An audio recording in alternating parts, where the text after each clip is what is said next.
Todos los días nos levantamos, trabajamos, estudiamos y dormimos. Dentro de esta rutina y a lo largo de la historia, los hombres hemos ido creando conceptos que nos ayudan a tener una mejor calidad de vida y una mejor sociedad. Por ejemplo, creamos los conceptos de familia, sociedad, fe, salud, etc. Obviamente estos conceptos, al igual que nosotros, han ido evolucionando y mejorando con el tiempo.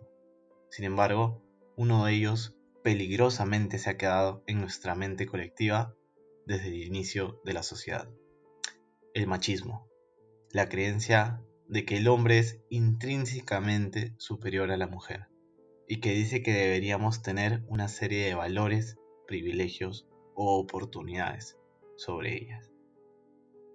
Lo que nos ha llevado a mi grupo y a mí a hablar del machismo es que precisamente vivimos en Perú, un país dentro del ranking de mayor violencia a la mujer del mundo, un país donde a diario se ven noticias de denuncia por violencia de género o violaciones, un país donde en el día a día puedes ver quién claramente quiere ser percibido socialmente como el más macho. ¿Cuáles son los valores que se le está enseñando a nuestros niños en las escuelas? ¿Son valores de igualdad, de equidad, de respeto, o se nos bombardea constantemente de humor machista, donde el hombre tiene que ser fuerte y poderoso y la mujer linda y asertiva? Las sociedades asignan a las personas distintas responsabilidades y roles, determinando con ello la construcción de lo que se denomina roles de género, y que han originado que tanto mujeres como hombres no accedan ni disfruten de las mismas oportunidades y ventajas, construyendo consecuentemente profundas desigualdades sociales y económicas que afectan principalmente a las mujeres, desigualdades que se manifiestan en enormes brechas para su pleno desarrollo que pueden ser observadas al analizar la realidad. La asignación tradicional de los roles de género ha mantenido al hombre como proveedor y sustento económico de la familia, y a la mujer como la encargada de la crianza de los hijos y realizar las tareas del hogar. Generalmente da mucho valor al rol masculino que al femenino. Desde esta posición de supuesta superioridad es que se escucha diariamente frases machistas como: anda a cocinar y no opines, yo gano dinero y mando yo, tú solo debes cuidar a los hijos.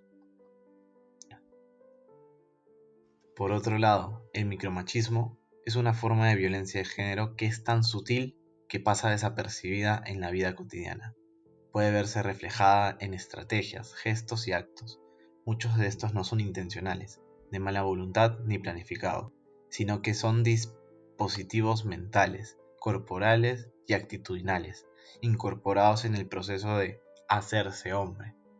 Pero otros en cambio sí son intencionales, pues son efecto de su socialización de género. Las formas de micromachismo se alejan de lo que es la violencia física, pero a lo largo tienen el mismo objetivo y afecta: garantizar el control sobre la mujer y perpetuar la distribución injusta para ellas de los derechos y oportunidades. Existen muchos ejemplos de micromachismo, y acá tenemos uno de estos.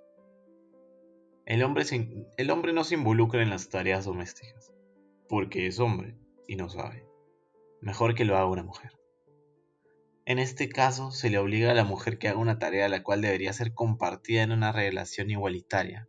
Esta imposición de género, de esta manera, es una sobrecarga para ella. Tocando el tema de desigualdad de género, la violencia machista impide la superación de la opresión de las mujeres y perpetúa la desigualdad. Existe una combinación negativa de patrones culturales y una institucionalidad poco eficiente, por el cual, pese a toda la legislación vigente, siguen estando presentes desigualdades de género, salud, educación, trabajo, en espacios de toma de decisiones. De hecho, el país ocupa la 89 posición de 145 países en el ranking de índice de desigualdad de género. Laboralmente se hace referencia a la desigualdad entre las ganancias que puede percibir un hombre y una mujer por realizar el mismo trabajo. De acuerdo con la Defensoría del Pueblo, esto es una forma de discriminación contra las mujeres con mayor impacto en su vida. En uno de los fenómenos que sintetiza la desigualdad en el mercado laboral es que según la ENAJO 2018, el salario promedio mensual de una mujer fue de 1.135 soles, mientras que el de un hombre fue de 1.588 soles. Las mujeres ganan 30% menos que los hombres.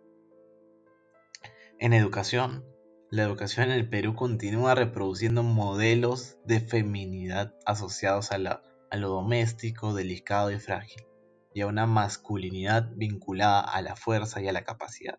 Las condiciones desiguales, la sobrecarga doméstica y la violencia estructural de que son víctimas las niñas a nivel nacional desde su infancia y que se proyecta e incrementa a lo largo de su vida. Empieza desde que los padres de familia creen que sus hijas fracasaron en sus estudios y por tanto prefieren dedicarlas a las labores domésticas o entregarlas en matrimonio, mientras los varones son privilegiados con la educación y el entretenimiento. En el Perú, 45 de cada 100 estudiantes mujeres indígenas que abandonó la educación secundaria lo hace por razones familiares o para dedicarse a quehaceres domésticos. En cambio, solo 11 de cada 100 estudiantes hombres que dejan la secundaria lo hace por los mismos motivos. A ello se añade las subrepresentaciones de las mujeres en las tareas o empleos que se consideran femeninos frente a los denominados masculinos. Porque si usted enseña que lo que menos importa es ser madre, sino más bien ser profesional, ganar plata y nunca lavar los platos, usted se estará convirtiendo en una abuela terrorista de sus nietos. Tocando el tema de violencia de género, se puede decir que esta es todo tipo de violencia, tanto física, psicológica, simbólica o institucional, ejercida sobre una persona o un grupo de estas por su orientación o identidad sexual. Esta afecta tanto a mujeres como a varones, pero en el Perú se ve un porcentaje mayor en las mujeres, y se ha visto que las víctimas en su mayoría suelen ser mujeres de una condición económica y educativa pobre. Presentaré una breve explicación sobre los tipos de violencia que son más comunes en el Perú. Violencia laboral, que es la dificultad de acceso a las mujeres a una responsabilidad laboral mayor. Esta también abarca el despido por embarazos y el incumplimiento de salarios igualitarios y impuestos idénticos. Violencia psicológica consiste en acciones que nos degrada como persona, tratando de controlar o controlando nuestras acciones y o decisiones. Este tipo de violencia se puede manifestar con hostigamientos, humillación, manipulación o aislamiento, produciendo graves daños a nivel emocional. Finalmente, la violencia física y la violencia sexual. La violencia física es cualquier acción que produzca sufrimiento físico y afecte a la integridad de la persona, como hematomas, heridas, empujones, etc. Y la violencia sexual, que es la más común en estos tiempos de COVID-19, es toda acción que amenaza o viole la decisión de la mujer de decidir sobre su sexualidad y abarca cualquier forma de contacto sexual en un acto denigrante y despreciable. Lamentablemente, el machismo también ha llegado a discriminar a la comunidad LGTB. El machismo no es solo una muestra entre personas heterosexuales. Nuestra cultura machista genera rechazo a lo que erróneamente se considera como raro o extraño. Normalmente los observamos en las redes sociales como también en la cotidianidad de la vida diaria. Personas transgénero agredidas tanto verbalmente como físicamente, solo por mostrarse como en realidad son y se sienten. Personas homosexuales criticadas por manifestar su amor en las calles o en sus redes. Casi diariamente tenemos que convivir con estas personas, quienes tienen comentarios despectivos hacia ellos. Aunque se excusen en que solo son bromas, es igualmente una forma de agresión. Como ejemplos tenemos a los comentarios hacia las mujeres trans, el típico "Oye Lucho, baja la obra, tú jamás serás una mujer". O en el caso de las parejas homosexuales, en donde se les pregunta quién es el hombre y quién es la mujer de la relación. Tenemos tan metida en la cabeza de una relación o compartimiento normal que nos negamos a asumir que ellos también son normales. No son personas de otro mundo, no son extraterrestres ni nada por el estilo. Son seres humanos tal y como nosotros, que por ende merecen el mismo respeto que todos. A su vez, también existen consecuencias del machismo en los propios varones. Ahora bien, es necesario aclarar un punto primordial cuando se habla de machismo. Generalmente las personas asocian a que el varón es el machista, y que solo las mujeres son quienes sufren esta violencia, pues la realidad es otra. El machismo no es característica propia de un género, ya que también encontraremos a mujeres machistas y a hombres sufriendo estas consecuencias. ¿En qué nos basamos para decir que los hombres también se ven sometidos a esta cadena de violencia? Hago una pregunta para todos los chicos que ven este video. ¿Alguna vez escuchaste que los hombres no deben llorar porque eso solo lo hacen las niñas? Lo más probable es que todos hayan escuchado eso. Y este es solo un ejemplo de los muchos que hay. ¿Qué sucede? Pues el ideal de varón, macho, que el propio machismo construyó origina que muchos varones tengan que reprimir sus emociones, asumiendo que el manifestarlas es sinónimo de debilidad, lo cual ocasiona que se les haga muy difícil manifestar lo que sienten, por el miedo a ser juzgados. También podemos observar que el machismo ocasiona que muchos varones dejen de realizar diversas actividades que les agradan, solo por el hecho de que asumen estas actividades como propio de una mujer. Tal es el caso de los hombres a quienes les gusta la danza, la cocina, la enfermería, la moda, el maquillaje, etc.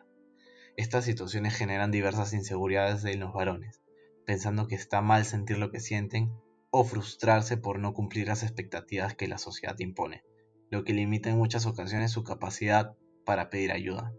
A lo largo de los años hemos sido testigos de que también existen muchos varones quienes sufren de acoso, violaciones o violencia física de parte de sus parejas. Pero, ¿qué sucede con sus denuncias? Mayormente, estas son tomadas como bromas, hacen menos el acoso y violaciones, porque para ellos no es algo malo. Es más, muchos dicen que son suertudos. Por otro lado, en cuanto a la violencia a la que pueden ser sometidos, se burlan porque claro, ningún macho se dejaría agredir, y menos por su mujer. Esta represión de emociones genera gran impotencia en ellos. Incluso podría derivar a que ellos construyan una personalidad agresiva e impulsiva, como barrera de autodefensa, la cual podría desencadenar en aún más problemas. Ahora hablaremos de la normalización de la violencia.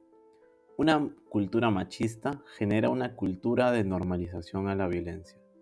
Estos problemas muchas veces surgen desde la propia casa.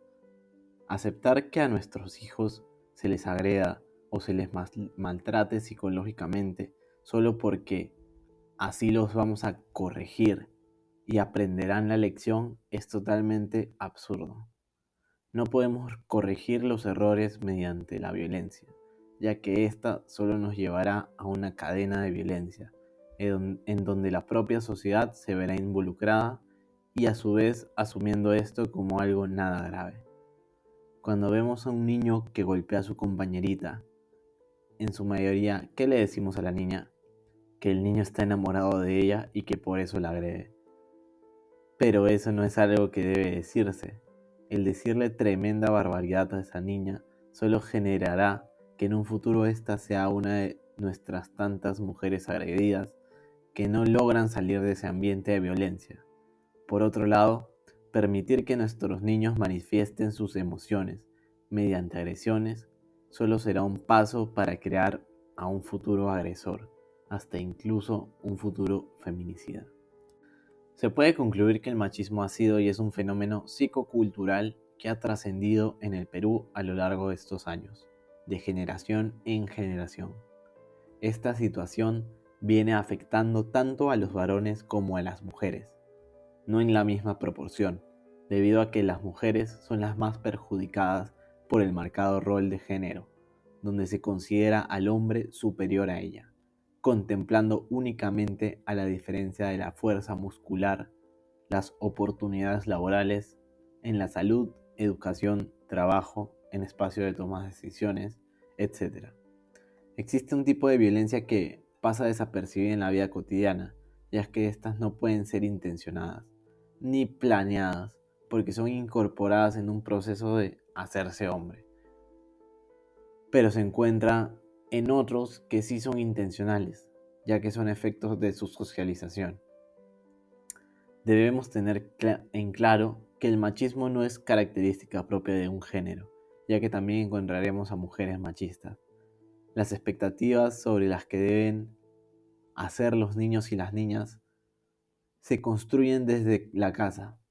Muchas veces las prácticas machistas en casa son imperceptibles. Muchos de estos comportamientos, llamados micromachismos, se encuentran en el límite de la evidencia. A veces se pueden distinguir, otras no, pero siempre están ahí, presentes. Sin embargo, muchos de estos estereotipos continúan y hasta se refuerzan cada vez más. En una familia donde papá y mamá se reparten las tareas de la casa sin distinción de género, entenderán que no existe actividades solo para niños o solo para niñas. Labores como barrer, lavar los platos, hacer las camas, limpiar polvos, nos permiten construir sociedades mucho más justas para niños y niñas, además de desarrollar capacidades de colaboración, respeto e incluso justicia. Hay que repartir las tareas por si eres grande o pequeño, no por género. Los más grandes deben hacerse cargo de las labores que implican mayor responsabilidad, los más pequeños de tareas acorde a sus capacidades. El día a día marca la forma en que crecen los niños. Si ven que su papá dispone de tiempo de su mamá, le controla el tiempo, la minimiza, no le deja hablar, no la respeta, tomará ese ejemplo y las niñas también adoptarán esa posición cuando sean grandes. Un hogar sin estereotipos construirá a niños y niñas capaces de cumplir sus sueños antes de considerar si su género les permite hacerlo o no. Y ese tiene un efecto social. Esos niños y niñas serán personas sensibles y capaces de pensar en los otros.